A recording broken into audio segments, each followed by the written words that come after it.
يا أيها الذين آمنوا كتب عليكم الصيام كما كتب على الذين من قبلكم لعلكم تتقون أياما معدودات فمن كان منكم مريضا أو على سفر فعدة من أيام أخر وعلى الذين يطيقونه فدية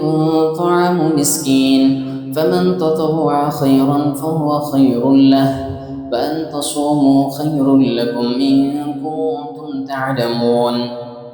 شهر رمضان الذي أنزل فيه القرآن هدى للناس وبينات من الهدى والفرقان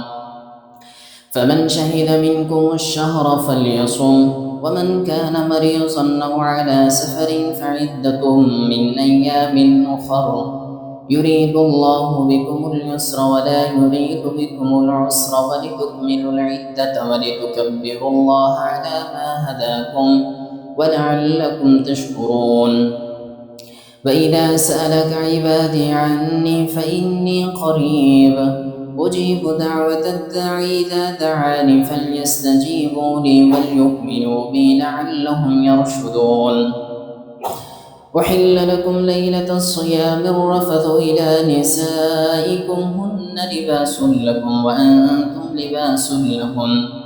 علم الله أنكم كنتم تختانون أنفسكم فتاب عليكم وعفى عنكم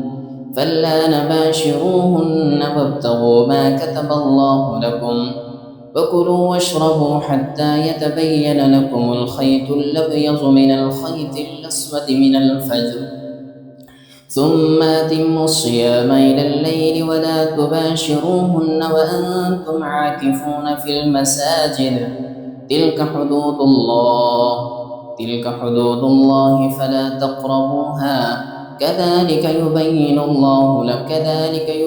الله آياته للناس لعلهم يتقون ولا تأكلوا أموالكم بينكم بالباطل وتدلوا بها إلى الحكام لتأكلوا فريقا من أموال الناس بالإثم وأنتم تعلمون